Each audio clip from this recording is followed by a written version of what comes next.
नमस्कार।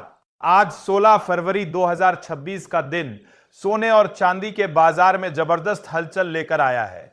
बाजार खुलते ही चांदी में ऐसी गिरावट आई जिसने बड़े बड़े ट्रेडर्स को भी चौंका दिया। निवेशक असमंजस में है कि यह गिरावट असली कमजोरी है या फिर बड़ी पूंजी का कोई रणनीतिक खेल। इस समय बाजार केवल आंकड़ों से नहीं बल्कि डर, एल्गोरिदम और ग्लोबल संकेतों से संचालित हो रहा है।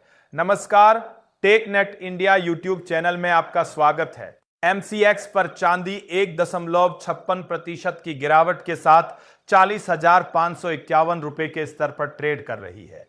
दिन के दौरान एक समय ऐसा भी आया जब चांदी फिसलकर 36,100 रुपए तक पहुंच गई, जिसने बाजार में पैनिक का माहौल बना दिया। गोल्ड सिल्वर रेशियो 64.98 पर पहुंच चुका है और 65 का स्तर बाजार के लिए मनोवैज्ञानिक ट्रिगर माना जाता है। जैसे ही यह स्तर पार होता है, एल्गोरिदम आधारित सिस्टम तेज बिकवाली शुरू कर सकते हैं, जिससे गिरावट और गहरी हो सकती है। लेकिन तस्वीर का दूसरा पहलू भी देखिए। फिजिकल मार्केट में कीमतें अलग कहानी कह रही हैं। चेन्नई और हैदराबाद में चांदी लगभग 2,55,000 रुपए प्रति किलो बिक रही है। बेंगलुरु में करीब 2,54,000, दिल्ली, मुंबई और कोलकाता में 2,49,000 से 2,53,000 की रेंज, जबकि अखिल भारतीय औसत लगभग 2,54,000 रुपए प्रति किलो के आसपास है। यह अंतर दिखाता है कि पेपर मार्केट और असली मांग के बीच दूरी बढ़ चुकी है। सोने की बात करें तो एमसीएक्स पर सोना 0.34% गिरकर 1,55,360 रुपए प्रति 10 ग्राम पर है, लेकिन भारत में 24 कैरेट सोने का औसत भाव करीब 1,58,000 और 22 कैरेट का लगभग 1,44,200 रुपए बना हुआ है।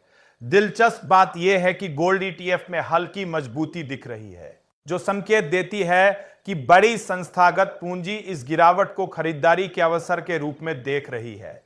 अब नजर है 19 फरवरी पर, जब अमेरिकी राष्ट्रपति Donald Trump board of peace की अहम बैठक की अध्यक्षता करेंगे।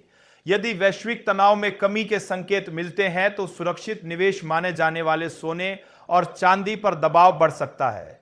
वहीं अगर अनिश्चितता बढ़ती है तो इन धातुओं में तेज उछाल भी संभव है। यही कारण है कि यह सप्ताह बाजार के लिए निर्णायक माना जा रहा है। बड़े वैश्विक संस्थानों के अनुमान भी अलग अलग है। कुछ विश्लेषकों का मानना है कि 2026 के अंत तक सोना 2 लाख रुपए के स्तर तक पहुंच सकता है, जबकि अन्य विशेषज्ञों का कहना है कि 1,50,000 रुपए के आसपास मजबूत सपोर्ट मौजूद है।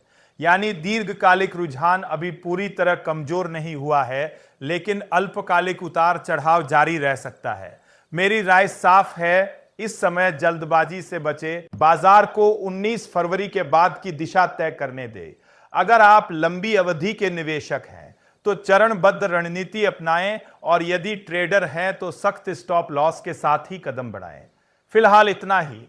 बाजार पर हमारी नजर लगातार बनी हुई है।